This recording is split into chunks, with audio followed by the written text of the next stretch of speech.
جس آیت کریمہ کی تلاوت کا طرف آپ کو کیا ہے وہ بہت ہی مشہور معروف آیت ہے۔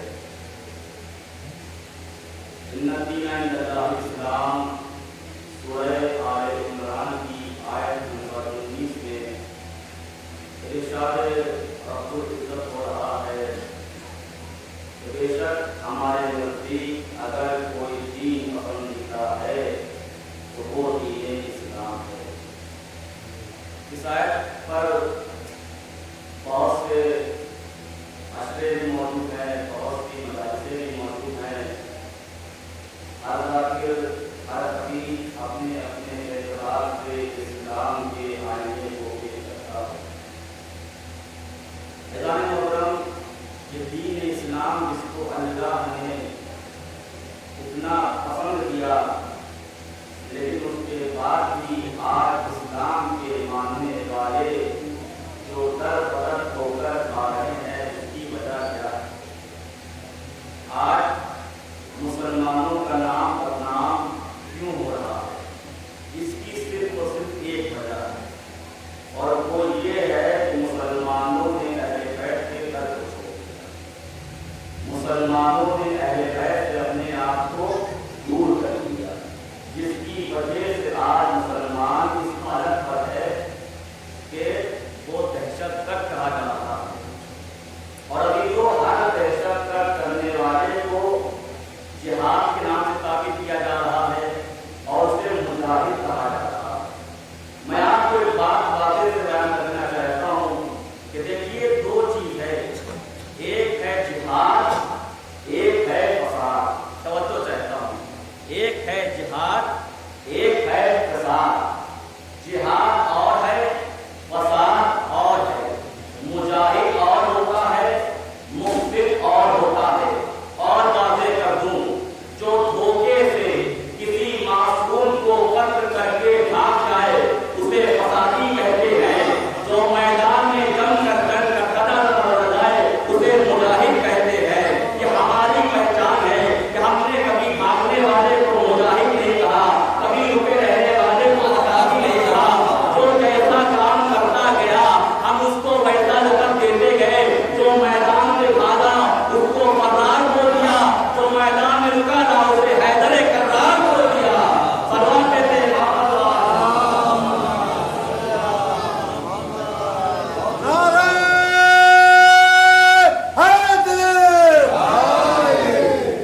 جو میدان میں ڈٹا رہا اسے حیدر کرار کہا گیا، جو میدان سے بھاگ گیا ہم نے اسے فتح کہہ دیا۔ یہ ہماری پہچان ہے کہ ہم نے کبھی بھاگنے والے کو مجاہد نہیں کہا، کبھی رکے رہنے والے کو فسادی نہیں کہا۔ آج ہم سے اعتراض ہوتا ہے، ہم لوگوں کا اعتراض ہوتا ہے کہ صاحب آپ جب دیکھیے خیبر خندق بہت ہو رہے ہیں، یہی پڑھتے رہتے ہیں، اس کا مقصد کیا ہے؟ تو میں آج اس سوال کا جواب دینا چاہتا ہوں کہ اگر آپ لوگوں سے کبھی سوال ہو تو اس کا جواب ایسے دیجیے گا۔ ہمارے ہر بچے کو تیار ہونا چاہیے۔ یہ مرشدہ اسی لیے رکھی گئی ہے تاکہ یہاں آؤ اور علم حاصل کرو، اور اگر کوئی اعتراض کرے تو اس کا جواب دو۔ لیکن بہت افسوس کی بات کہنی پڑتی ہے کہ ہم لوگ اپنے بچوں کو اچھے سے اچھے اسکول میں پڑھوا لیتے ہیں، 2000 2500 روپے کی فیس دیتے ہیں، اور ٹیوشن میں جو ہے 1500 روپے اور 2000 روپیہ ٹیوشن میں خرچہ کر دیتے ہیں۔ لیکن اگر کوئی مولانا صاحب مسجد میں آئے ہیں یا محلے میں آئے نماز پڑھنے کے لیے، پہلے تو بچوں کو بھیجیں گے نہیں، اور اگر بھیجیں گے تو مولانا کے نام پر صرف 200 روپے لیجیے گا۔ میرے آپ کو دیکھیے، یہ واقعہ ہے کہ مولانا صاحب کے ایک صاحب کا نکاح ہونے، جب نکاح ہو گیا تو جو پیسہ تقسیم کر رہا تھا گھر والا، اس نے گھوڑا جو نچا رہا تھا بارات کے آگے اس کو 2000 دیا، مولانا کو 200 روپے دیا۔ مولانا نے سب کے سامنے کہا، اللہ جب ہمیں دوبارہ پیدا کرنا تو ہم کو گھوڑا والا بنانا، مولانا نہ بنانا۔ ہمارا جس کے اوپر تمہاری پوری نسل ڈپینڈ ہے، تم اس کو 200 روپے میں دے رہے ہو۔ یہ حسین کا ذکر ہے، اسے پیسہ نہیں لگے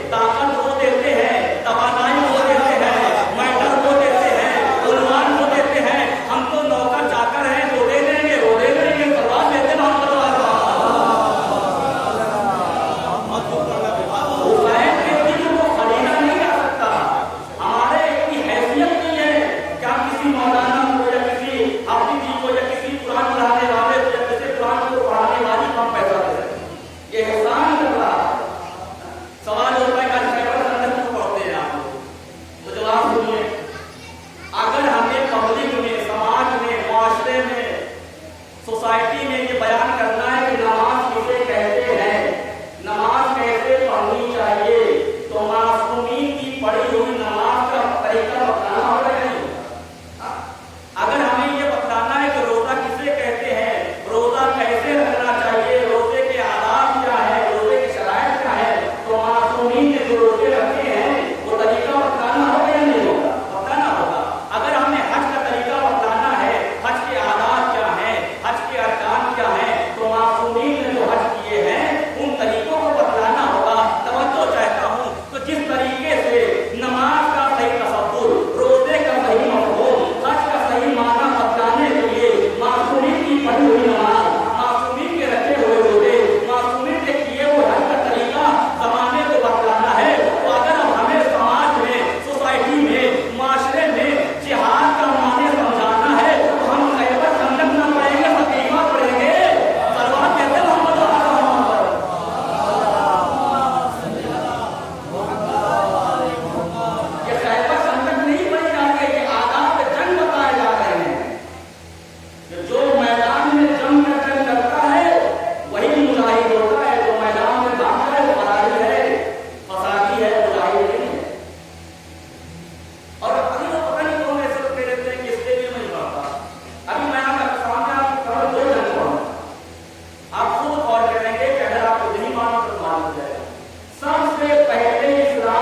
और बनाया कमजोर ने मुसलमानों को, मक्के वालों को, कि इन लोगों ने एक नई जंग बनाई, जंगे उहद, जो दूसरी जंग थी इस्लाम की, जंगे उहद मुनवा हो गई।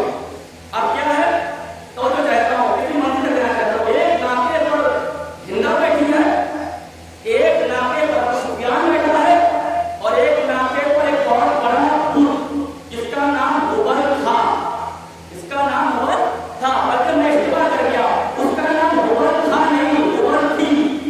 इसलिए खाने काबा में जितने बुत रखे थे, सब के सब मर्द नहीं थे, उसमें औरतें भी थी।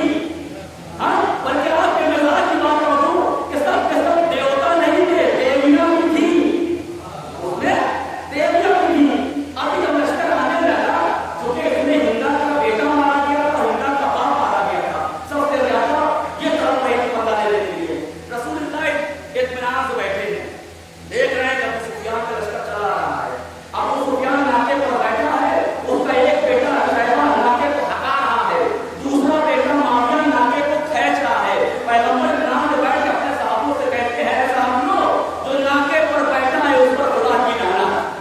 तो मैं कहता हूँ, जो नाके पर बैठा है उस पर खुदा की लानत, जो नाके को हटाए उस पर खुदा की लानत, जो नाके को खींचे उस पर खुदा की लानत। अब मैं सवाल करता हूँ, नबी ने जात पर लानत की या सिफात पर लानत की? याद रखिए, अगर नबी ने जात पर लानत की है तो जिसको रसूल एक बार लानतुल्लाह कह दे, पूरी दुनिया मिलकर नबी अल्लाह नहीं कह सकती। सल्लल्लाहु अलैहि वसल्लम नबी है, नबी अपने नबी का नाम नहीं करते। अगर किसी को एक बार लानतुल्लाह कह दिया, पूरी दुनिया मिलकर नबी अल्लाह पीछे न बोले, कोई नबी अल्लाह नहीं हो सकता। और अगर नबी ने सिफात पर लानत की तो ये है कि भाई चलो नबी के मुकाबले में आ रहा था, दीन के मुकाबले में आ रहा था, इसलिए नबी ने कहा तू नाके पे बैठो उस पर लानत, तू नाके पे खड़ा है उस पर लानत, तू नाके पे बैठो उस पर लानत। अब ये जब आने लगा लश्कर, तो नबी ने कहा कि ओहद का मैदान कहाँ हो, मैदान था वहाँ पर एक पहाड़ी थी और उसमें दर्रा था। तो पैगंबर ने अब्दुल्ला बिन जुबैर सहाबी को उससे कहा कि देखो, ऐसा करो कि तुम 50 आदमियों को लेकर जाकर बैठ जाओ, ऐसा ना हो कि दुश्मन पीछे से हमला कर दे, दुश्मन पीछे से हमला कर दे। तो ये मैदान है, इधर रसूलुल्लाह का लश्कर है और सामने से जो है वो दुश्मन का लश्कर आ रहा है। अब जब मुसलमान इधर से लड़ेंगे तो दुश्मन भागेगा, रसूलुल्लाह को ये डर था कहीं ऐसा कि दुश्मन भागे और पीछे से आकर के फिर हमला करे, कि आगे भी दुश्मन पीछे भी दुश्मन, बीच में मुसलमान फंसा हो जाएगा। कहा कि देखो, हम जीते या हारे इस पहाड़ी को न छोड़ना, इस पहाड़ी को न छोड़ना। जंग शुरू हुई, 1 नंबरदार नहीं, 2 नंबरदार नहीं, 3 नंबरदार नहीं, 9 परचम मर्दारों को अली ने कब्जा किया। सोचे 9 मर्दार का दौड़ाते हैं ना, तो लश्कर में खलबली मचाती है, लश्कर भागने लगा, सुनो था, मुसलमान भी भागे, लेकिन मुसलमान मरने की नहीं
उन्हीं के माताओं